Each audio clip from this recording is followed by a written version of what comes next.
Khasid Hind TV news channel में आप सभी का खैर मकदम है। आइए नजर डालते हैं आज की अहम खबर पर। आइए नाजरीन देखें हमारे नुमाइंदे रहमत खान की यह report. Qasid Hind TV news channel को लाइक करें, शेयर करें और सब्सक्राइब करना ना भूलें। మరి చాలా కాలనీలు జలమయమైనాయి. చాలా ఇండ్లలోకి మొదటి అంతస్తు పైకి కూడా నీళ్లు వచ్చినాయని చెప్పి శ్రీగాధ మీద నుంచి పోదామని అనుకుంటే ఇక్కడ కూడా దోమకొండ చెరువు తెగిపోయి ఈ రాకపోకలు ఇటువైపు నుంచి కూడా మొత్తం స్తంభించిపోయిన పరిస్థితి. అంటే దాదాపుగా ఇవాళ కామారెడ్డి పట్టణానికి ఆకాశ మార్గం ద్వారా తప్ప రోడ్డు మార్గం ద్వారా పోయే పరిస్థితి ఈరోజు ఈ నిమిషానికి లేదు. అంత ఉధృతంగా ఒకవైపు పలంచవాగు, మరొకవైపు కుడలివాగు, ఇంకోవైపు మానేరు, మొత్తంగా చాలా పెద్ద ఎత్తున ఈ వరదల విపత్తు ఇవాళ రాష్ట్రానికి వచ్చింది. ఇంకా రాబోయే 4 రోజుల పాటు వర్షాలు విస్తారంగా కురుస్తాయని చెప్పి కూడా వాతావరణ శాఖ చెప్తా ఉంది. రాష్ట్ర ప్రభుత్వానికి మరి ఇంత జరుగుతుంటే, ప్రజలు ఇంత అవస్థల్లో ఉంటే, రాష్ట్ర ప్రభుత్వం ముఖ్యంగా గౌరవ ముఖ్యమంత్రి గారు మాత్రం నిన్ననేమో మూసీ నది సుందరీకరణ మీద వారు రివ్యూ చేసినట్టుగా చూసినాం. ఇవాళనేమో రాష్ట్రానికి ఒలింపిక్స్ ఎట్లా తేవాలని చెప్పి రివ్యూ చేస్తున్నట్టుగా ఇప్పుడే నేను టీవీలో చూసిన. పరిస్థితి ఎట్లా ఉంది అంటే, రోమ్ నగరం తగలబడుతుంటే ఆ చక్రవర్తి ఎవరో ఒక ఆయన నీరో చక్రవర్తి అని ఫిడేలు వాయించుకుంటూ కూర్చున్నాడట. అట్లా రాష్ట్రం వరదల్లో ఉంటే మూసీ సుందరీకరణ ముఖ్యమా, లేకపోతే రాష్ట్రానికి ఒలింపిక్స్ అనే డిస్కషన్ ముఖ్యమా, లేకపోతే ప్రస్తుతం పంట నష్టం ఎంత జరిగింది, ఆస్తి నష్టం ఎంత జరిగింది, ప్రాణ నష్టం ఎంత జరిగింది, ఎంతమంది విపత్తుల్లో ఉన్నారు ఇది చూసుడు ముఖ్యమా? గతంలో టీఆర్ఎస్ ప్రభుత్వం ఉన్నప్పుడు, కేసీఆర్ గారు ముఖ్యమంత్రిగా ఉన్నప్పుడు సామాన్యులను కూడా మేము ఆనాడు ఇరుక్కొని పోతే మంచిర్యాల జిల్లాలో కానీ భూపాలపల్లి జిల్లాలో కానీ వెంటనే హెలికాప్టర్లు పంపి మరి సామాన్యుల ప్రాణాలు కాపాడడం జరిగింది. ఇవాళ మన హెలికాప్టర్లు, మన రాష్ట్రానికి సంబంధించిన హెలికాప్టర్లు బీహార్లో తిరుగుతున్నాయి, కాంగ్రెస్ పార్టీ ఎన్నికల ప్రచారంలో తిరుగుతున్నాయి, ఇంకెక్కడెక్కడో తిరుగుతున్నాయి తప్ప సామాన్యులకు మాత్రం అందుబాటులో లేదు. ఖమ్మంలో వరదలు వస్తే అక్కడ కొంతమంది లేడీస్ అర్థనాదాలు చేసినా పట్టించుకున్నవాడు లేడు. ఇదివరకు ఖమ్మంలో కూడా హెలికాప్టర్ పంపలేదు, 3 మంత్రులు ఉన్నా. ఈరోజు ఇక్కడ కూడా చివరికి ఇప్పుడు ఎన్డీఆర్ఎఫ్ హెలికాప్టర్ వచ్చి, నేవీ హెలికాప్టర్ వచ్చి నర్మాలలో చిక్కుకున్న మా వాళ్ళు 5గురిని ఇక్కడ బచాయించిన పరిస్థితి. దురదృష్టం అందులో ఒక సోదరుడు నాగయ్య అని కొట్టుకొని పోయినాడు. అట్లాగే ఇంకా కొంత ఆస్తి నష్టం కూడా జరిగింది. కొన్ని గ్రామాల్లో ఏవైతే శిథిలావస్థలో ఇండ్లు ఉంటాయో వాటికి నష్టం జరిగి కూలిపోవడం కూడా జరిగింది. కొంత ఆస్తి నష్టం కూడా జరిగింది.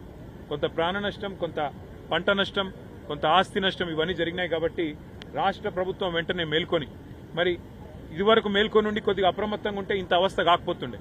కానీ ఎవరు పట్టించుకోలేదు, ముందస్తు ప్రణాళిక లేదు. ఇప్పటికైనా మేల్కొని వెంటనే పంట నష్టం ఎక్కడెక్కడైతే జరిగిందో ఎకరానికి ఒక 25,000 రూపాయలు పరిహారం ఇవ్వాలి. ప్రాణ నష్టం ఎక్కడైతే జరిగిందో ఇవాళ మరి నాగయ్య గారు ఇంకా కొట్టుకొని పోయినారు, 12 గంటలు దాటిపోయింది, ఇంతవరకు ఆచూకీ లేదు. దొరికితే ఒకవేళ ప్రాణాలతో దొరికితే సంతోషం. కానీ ఇంకెక్కడైనా ప్రాణ నష్టం జరిగితే కూడా, మెదక్లో కూడా ప్రాణ నష్టం జరిగిందని వింటున్నాం. ఒక్కొక్క కుటుంబానికి 25 లక్షల రూపాయల చొప్పున నష్టపరిహారం ఇవ్వాలి. ఒక్కొక్క ఎకరానికి 25,000 రూపాయల చొప్పున నష్టపరిహారం ఇవ్వాలి. కూలిపోయిన ఇండ్లకు కూడా వెంటనే వాటి స్థానంలో ఇందిరమ్మ ఇండ్లు మంజూరు చేయాలని చెప్పి కూడా డిమాండ్ చేస్తూ మా పార్టీ తరఫున కూడా మా కార్యకర్తలు, నాయకులు ఎక్కడికక్కడ, ముఖ్యంగా కామారెడ్డి పట్టణంలో గంప గోవర్ధన్ గారు తిరుగుతూ ఉన్నారు, ఎల్లారెడ్డిలో నల్లమడుగు సురేందర్ గారు తిరుగుతూ ఉన్నారు.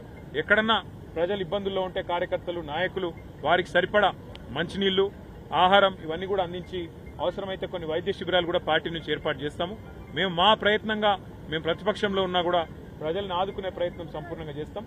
మరి ఇక్కడ రాష్ట్ర ప్రభుత్వం వెంటనే మేల్కొని సహాయక చర్యలు, వెంటనే ప్రజల ఆస్తి నష్టం, ప్రాణ నష్టం లేకుండా ప్రయత్నం చేయాలని చెప్పి వారిని కోరుతా ఉన్నాము. అట్లాగే నర్మాలలో కూడా మా పార్టీ నాయకులు ఇక్కడే ఉండి సహాయక చర్యలు పర్యవేక్షించి ఆ కుటుంబాల్లో ధైర్యం నింపినందుకు వారితో నేను కూడా నిన్న మాట్లాడినాను, వాళ్ళు చిక్కొని పోయిన వాళ్ళందరితో కూడా. కానీ మరి ఈరోజు ఉదయం హెలికాప్టర్ వచ్చి వారు స్పందించి కాపాడినారు, చాలా సంతోషం. నేను అధికారులను అభినందిస్తా ఉన్నాను. చాలా మంది పోలీస్ అధికారులు, చాలా మంది రెవెన్యూ అధికారులు కూడా ఎక్కడికక్కడ అప్రమత్తంగా ఉండి గత 24 గంటలుగా స్పందించి పనిచేస్తున్నారు. ప్రభుత్వం పని చేసినా చేయకపోయినా, ప్రభుత్వ పెద్దలు పనిచేసినా పని చేయకపోయినా అధికారులు అప్రమత్తంగా ఉన్నందుకు, పనిలో నిమగ్నమైనందుకు అధికారులకు, మీడియా కూడా మొత్తం రాష్ట్ర వ్యాప్తంగా మరి అన్ని వార్తలు కూడా ప్రజల దృష్టికి తీసుకొస్తున్నారు. ఎక్కడెక్కడ ఇబ్బందులు ఉన్నాయో చెప్తున్నారు. మీడియాకు, అధికారులకు మా తరఫున, మా పార్టీ తరఫున హృదయపూర్వకంగా అభినందనలు. కేంద్రం సహాయం కోరడంలో రాష్ట్ర ప్రభుత్వం నిర్లక్ష్యంగా వ్యవహరిస్తుంది. రాష్ట్ర ప్రభుత్వానికి కనీసం అసలు ఇక్కడ ఏం జరుగుతున్నది, ఉపద్రవం ఎట్లాంటిది రాబోతున్నదని ఒక ప్రజలకు హెచ్చరిక చేయాలన్న ఇంగిత జ్ఞానం కానీ, లోతట్టు ప్రాంతాల్లో ఉండే ప్రజలను తరలించాలన్నది ఆలోచన కానీ, మాన్సూన్ ప్రిపేర్డ్నెస్ అనేది ఉంటుంది. మాన్సూన్ ప్రిపేర్డ్నెస్ అంటే వర్షాకాలం రాకముందే శిథిలావస్థలో ఉన్న ఇండ్లు ఎన్ని లెక్కబెట్టి వాళ్ళని ఖాళీ చేయించడం, ముఖ్యంగా లోతట్టు ప్రాంతాలు వర్షం ఉండే పరిస్థితి ఉన్నప్పుడు ఎక్కడెక్కడ ఉన్నాయి, వరద ఎక్కడొచ్చే అవకాశం ఉంది, వాళ్ళని తరలించాలి, వాళ్ళకి ఇబ్బంది కాకుండా చూసుకోవాలి.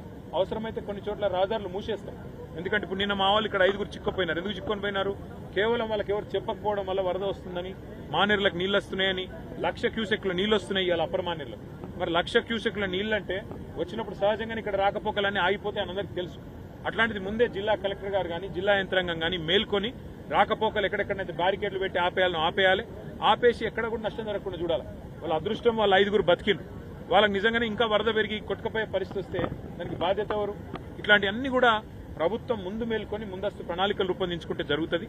ఇప్పటికైనా మేల్కొని ఎక్కడెక్కడైతే నష్టం జరిగిందో వెంటనే రిపోర్టులు పంపాలి.